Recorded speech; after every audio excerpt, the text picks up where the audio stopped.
హల్లెలూయా హల్లెలూయా. చేతులు పైకెత్తి హల్లెలూయా చెప్దామా? హల్లెలూయా హోసన్నా హల్లెలూయా హల్లెలూయా ఆమేన్. అన్ని నామముల కన్నా పైనామము యేసుని నామము. ఎన్ని తరములకైనా ఘనపరచదగినది క్రీస్తు నామము. అన్ని నామముల కన్నా పైనామము యేసుని నామము. ఎన్ని తరములకైనా ఘనపరచదగినది క్రీస్తు నామము. యేసు నామము జయం జయము, సాతాను శక్తులు లయం లయము. యేసు నామము జయం జయము, సాతాను శక్తులు లయం లయము. హల్లెలూయా హోసన్నా హల్లెలూయా హల్లెలూయా ఆమేన్. హల్లెలూయా హల్లెలూయా హల్లెలూయా ఆమేన్. పాపముల నుండి విడిపించును యేసుని నామము. పాపముల నుండి విడిపించును యేసుని నామము. నిత్య నరకాగ్నిలో నుండి రక్షించును క్రీస్తుని నామము. నిత్య నరకాగ్నిలో నుండి రక్షించును క్రీస్తుని నామము. యేసు నామము జయం జయము, సాతాను శక్తులు లయం లయము. యేసు నామము జయం జయము, సాతాను శక్తులు లయం లయము. Hallelujah hosanna hallelujah. చేతులు పైకెత్తి చేతులు పైకెత్తండి అందరూ. హల్లెలూయా హోసన్నా హల్లెలూయా హల్లెలూయా ఆమేన్. ఎల్లవేళలందు కష్టకాలమందు వల్లబున్న యేసుని స్తుతింతున్. ఎల్లనూ నీవే నాకెల్లడల వల్లపడదే వివరింప. ఎల్లనూ నీవే నాకెల్లడల వల్లపడదే వివరింప. విమోచకుడా విమోచన నీవే, రక్షకుడవు నా రక్షణ నీవే. విమోచకుడా విమోచన నీవే, రక్షకుడవు నా రక్షణ నీవే. ఎల్లవేళలందు కష్టకాలమందు వల్లబున్న యేసుని స్తుతింతున్. ఎల్లనూ నీవే నాకెల్లడల వల్లపడదే వివరింప. ఎల్లనూ నీవే నాకెల్లడల వల్లపడదే వివరింప.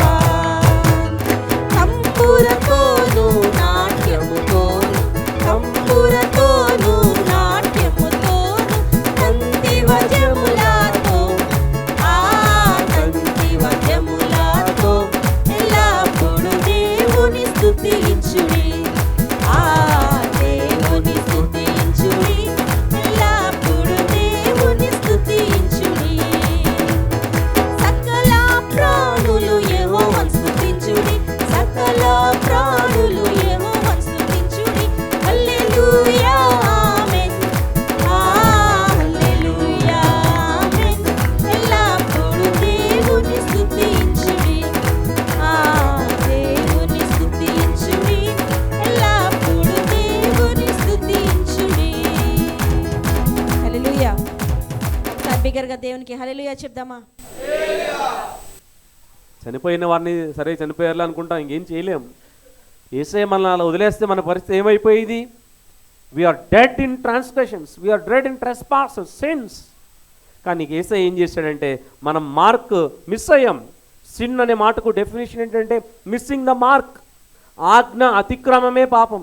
థియలాజికల్గా మిస్ అయ్యాం మార్క్ని.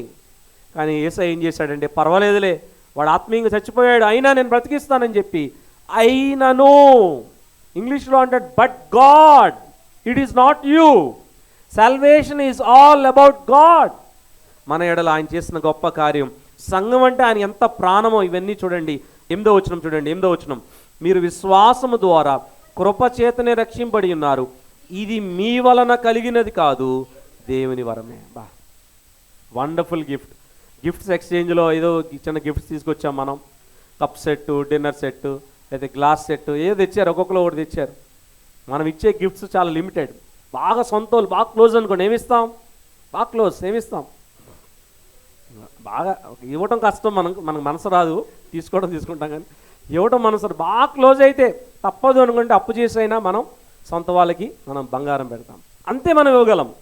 దేవుడైతే గొప్ప వరం ఇచ్చేసాడంట. It's a gift of God. అదేంటంటే రక్షణ అనే బహుమానం దేవుడు మనకి ఇచ్చాడంట. అందరూ దేవునికి స్తోత్రాలు చెల్లిద్దామా? Praise be to God. ఎంత గొప్ప దేవుడు, ఒక వరం. అది మీ వలన కలిగింది కాదు. అందరూ మనం చెప్పుకోవచ్చు, నేను ప్రార్థన చేసుకున్నానండి, 3 రోజులు ఉపవాసం ఉన్నానండి, దేవుడు నన్ను రక్షించాడు. ఇదంతా నువ్వు చెప్పుకోవడానికే. ఇక్కడ అన్నాడు, క్రీస్తు యేసులో ఆయన మనం బ్రతికించాడు, ఇది విశ్వాసము ద్వారా కృపచేతనే రక్షింపబడి ఉన్నారు, ఇది మీ వలన కలిగినది కాదు, దేవుని వరమే. 9వ వచనం చూడండి, అది క్రియల వలన కలిగినది కాదు గనుక ఎవడునూ అతిశయింప వీలు లేదు. నేను చాలా మంచోడినండి, అందుకే దేవుడు నన్ను ప్రేమించాడు. నా ఫ్యామిలీ బ్యాక్గ్రౌండ్ చాలా మంచిది, అందుకే దేవుడు నన్ను మెచ్చుకున్నాడు. No, never. బైబిల్ ఏం చెప్తే అది మనకు బేసిక్ ఫార్ములా అదే. ఇక్కడ అన్నాడు, మీ క్రియల వలన కలిగినది కాదు. అట్లా అయితే మనం ఏం చేసేవాళ్ళం? మనం అతిశయించేవాళ్ళం.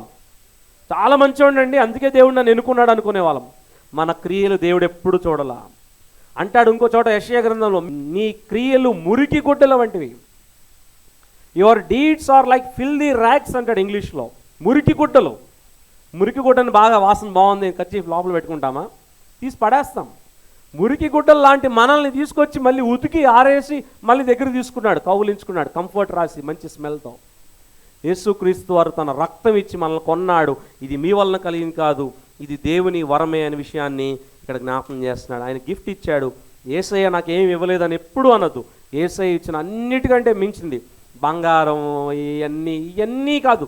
అసలు వెలకట్టలేని గొప్ప బహుమానం ఏంటి ప్రపంచంలో దేవుడికి ఇచ్చింది ఏంటి అంటే వెంటనే టక్కున ఏం చెప్పాలి?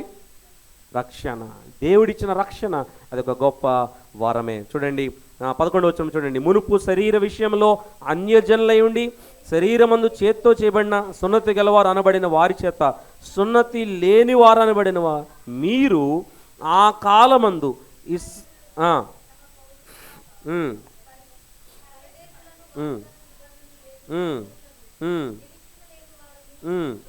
లోకమందు దేవుడు లేని వారునై ఉండి క్రీస్తుకు దూరస్తులై ఉంటురని. ఇదంతా దేని గురించి జ్ఞాపకం చేస్తున్నాడంటే ఎఫ్ఎస్సి విశ్వాసుల గత పరిస్థితి గురించి జ్ఞాపకం చేస్తున్నాడు. ఎఫ్ఎస్సి విశ్వాసులారా, గతంలో మీరు ఎలా ఉన్నారు? ఇశ్రాయేలు వారితో మీకు పాలు లేదు. ఇశ్రాయేల్ అంటే ఎన్నుకున్న జనాంగం. వాళ్ళు వీళ్ళని ఎలా చూసేవాళ్ళంటే అంటనాన్ని వాళ్ళలాగా చూసేవాళ్ళు. ఇజ్రాయేలైట్స్ ఎలా ఫీల్ అవుతారంటే మేమే భక్తులం. ఇప్పటికీ మీరు వెళ్ళండి, యూదులు మనల్ని అంటరాని వారిలాగా కాకపోయినా మనల్ని పెద్దగా మనకు వాల్యూ లేదనుకుంటారు వాళ్ళు. వీళ్ళకి ఏం తెలియదు అనుకుంటారు, ఇంకా మెస్సయ్య రాలేదనుకుంటారు వాళ్ళు, వీళ్ళకి సరిగ్గా నాలెడ్జ్ లేదనుకుంటారు మన గురించి. ఇక్కడ అదే అంటున్నాడు, మీరు ఇదివరకు ఇశ్రాయేల్ వారితో సహపౌరులు కాదు. ఇశ్రాయేల్ వారు మిమ్మల్ని ఎలా చూశారంటే పరదేశులుగా చూశారు. ఇప్పుడు ఏదన్నా ఊరు వెళ్ళామనుకోండి, వేరే కంట్రీ వెళ్ళిపోయాం, కెనడా కానీ లేకపోతే దుబాయ్ కానీ వెళ్ళిపోయాం, ఏదో ఉద్యోగమో చదువులో ఏదో వెళ్ళాం. అక్కడ మనల్ని రీజనల్ ఫీలింగ్తో, నేషనల్ ఫీలింగ్తో, నేషనాలిటీ ఫీలింగ్తో మనల్ని ఒక సపరేటెడ్ పర్సన్గా చూశారనుకోండి, మనకి ఎలా ఉంటుంది? ఎంత కష్టంగా ఉంటుంది. అది ఫేస్ చేసిన వాళ్ళకి అర్థమవుతుంది, లేకపోతే అర్థం కాదు. అర్థం అవడం కష్టం కొంచెం. ఎస్పెషల్లీ నార్త్ ఈస్ట్ వాళ్ళు, నార్త్ ఈస్ట్ ప్రాంతానికి వెళ్తే అది తెలిసిపోతుంది. బైబిల్ కాలేజీలో నార్త్ ఈస్ట్ వాళ్ళు బాగా ఉండేవాళ్ళు, మాకు తెలుసు ఆ విషయం. మణిపూర్, మిజోరాం, మేఘాలయ, నాగాల్యాండ్ వీళ్ళందరూ ఉండేవాళ్ళు. మేము రూమ్లో హాస్టల్లో డార్మిటరీలో 10 మంది ఉండేవాళ్ళం, వాళ్ళు 8 మంది ఉండేవాళ్ళం. మేము ఇద్దరమే సౌత్ వాళ్ళు ఉండేవాళ్ళం. సౌత్ తెలుగు, కన్నడ, తమిళ్, మలయాళీ వీళ్ళు ఉండేవాళ్ళం. వాళ్ళందరూ వాళ్ళ భాషలో మాట్లాడేసుకుంటూ ఉండేవాళ్ళు. నార్త్ ఈస్ట్ వాళ్ళు మమ్మల్ని తిడుతూ ఉండేవాళ్ళు వాళ్ళ భాషలో. మేము కొంచెం స్ట్రిక్ట్గా ఉంటాం కదా, వాక్యం అంటే వాక్యం, వాళ్ళ అలా కాదు. కొంతమంది అంటే కాంప్రమైజ్, అందరు కాదు. అంటే రీజనల్ ఫీలింగ్. వీళ్ళకి ఏం అర్థం కాకుండా వాళ్ళ భాషలో మమ్మల్ని తిడుతూ వాళ్ళు నవ్వుకోవడం. అంటే మీకు అర్థమవుతుంది కదా, నలుగురితో ఉన్నప్పుడు వేరు వేరు భాషలో ఉన్నప్పుడు చాలా కష్టం. ఇశ్రాయేల్తో మీరు సహపౌరులు కాదు. మీరు ఇశ్రాయేల్ వారు తక్కువగా చూశారు, ఇశ్రాయేల్ వారు పరదేశులుగా చూశారు. మీరు వేరే దేశానికి చెందిన వాళ్ళు, మీరు వేరే జనాంగం, మిమ్మల్ని దూరంగా పెట్టేశారు. మీరు క్రీస్తుకు కూడా మీరు ఇదివరకు దూరస్తులుగా ఉన్నారు. కానీ ఇప్పుడు అంటే చూడండి, మారిపోయింది. చూడండి మళ్ళీ 13వ వచనం, అయినను మునుపు దూరస్తులైన మీరు ఇప్పుడు క్రీస్తు యేసునందు క్రీస్తు రక్తము వలన సమీపస్తులై ఉన్నారు. కేవలం అద్భుతమైనది ఏంటంటే యేసు రక్తమే మనల్ని సమీపంగా చేస్తుంది. మనం ఇదివరకు దూరంగా ఉన్నాం క్రీస్తుకి. రక్షణ అనుభవం లేకముందు పాపం చేస్తాం, హేయమైన పనులు చేస్తాం, దేవునికి ఇష్టం లేని వారిగా జీవించాం. మునుపు దూరస్తులైన మనల్ని క్రీస్తు యేసునందు క్రీస్తు రక్తం వలన మనం సమీపస్తులం అయ్యాం. చూడండి 14వ వచనం, ఆయన మన సమాధానమై ఉండి మీకును మాకును ఉండిన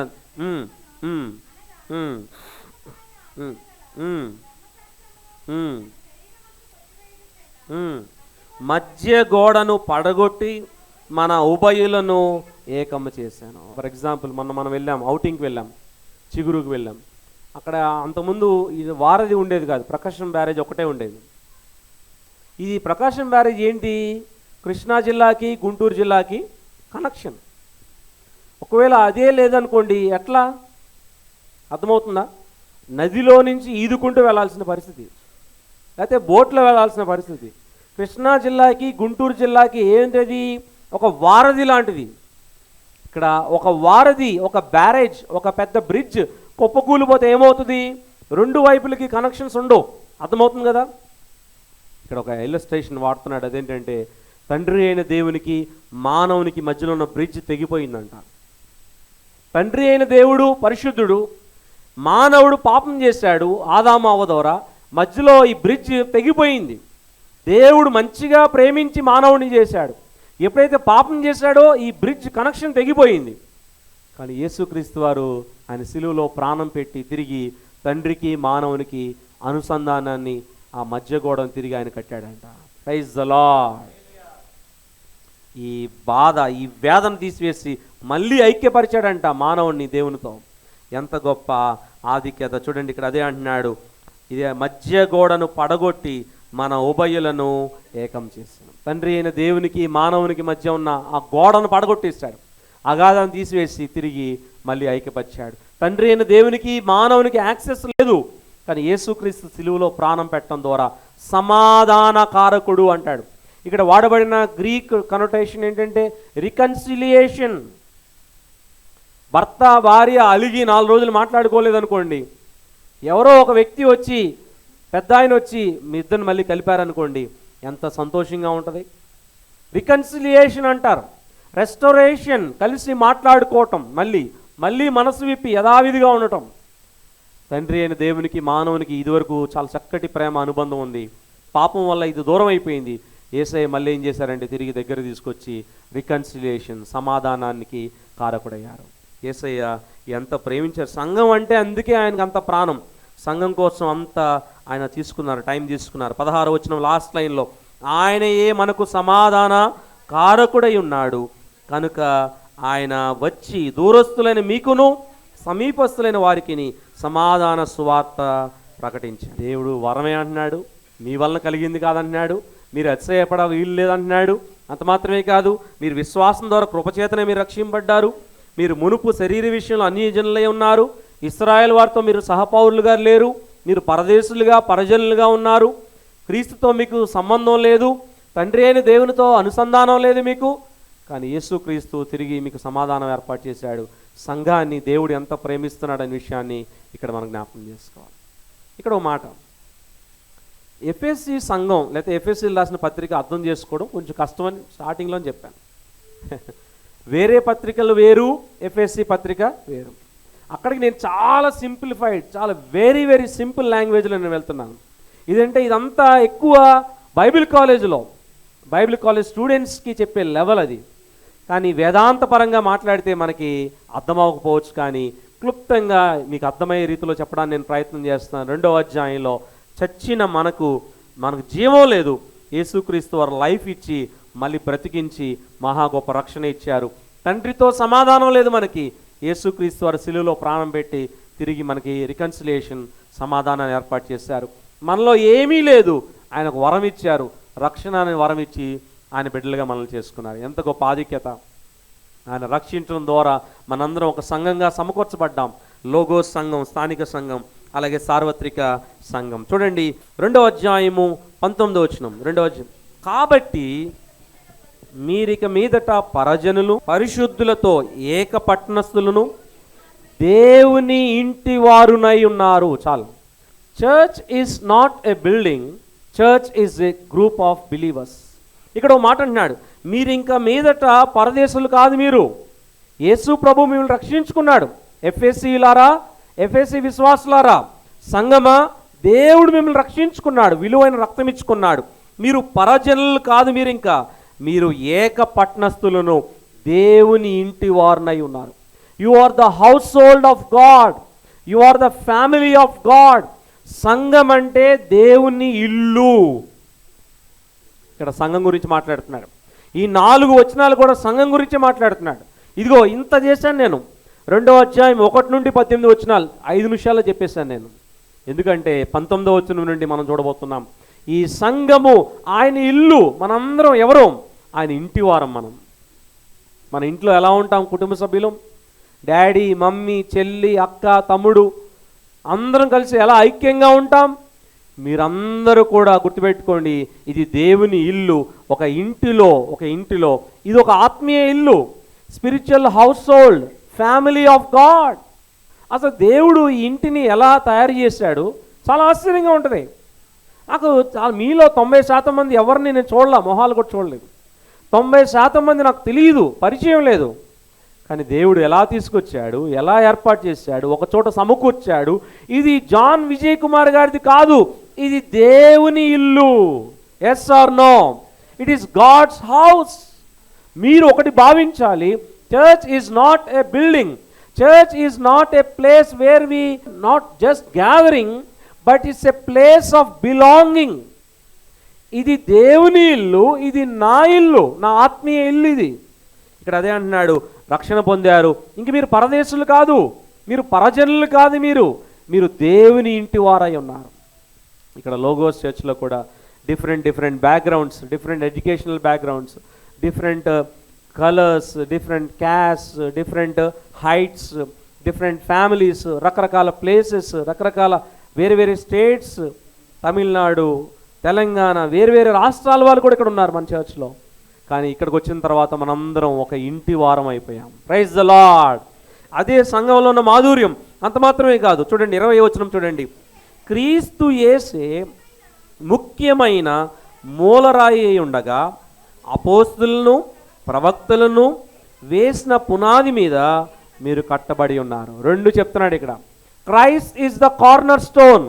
ఇప్పుడు ఏదైనా బిల్డింగ్ కట్టాలనుకోండి, ప్రాముఖ్యమైనది ఏంటి? మూలరాయి, పునాది రాయి, లేకపోతే మూలరాయి, కార్నర్ స్టోన్ అంటారు.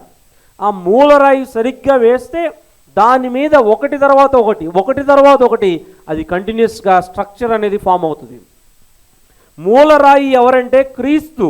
ఈ సంఘానికి మూలరాయి ఎవరు? దేవుడు మరొకసారి ఇక్కడ ఎందుకో మనకు జ్ఞాపకం చేస్తున్నాడు. మూలరాయి ఎవరంటే క్రీస్తు. క్రీస్తు అనే మూలరాయితో ఈ సంఘం ప్రారంభించబడింది.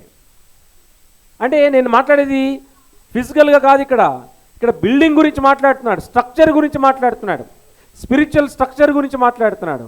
సంఘం ఎలా కట్టబడిందంటే Jesus is the cornerstone. అంత మాత్రమే కాదు, అపోస్తులను ప్రవక్తలను వేసిన పునాది మీద మీరు కట్టబడినారు.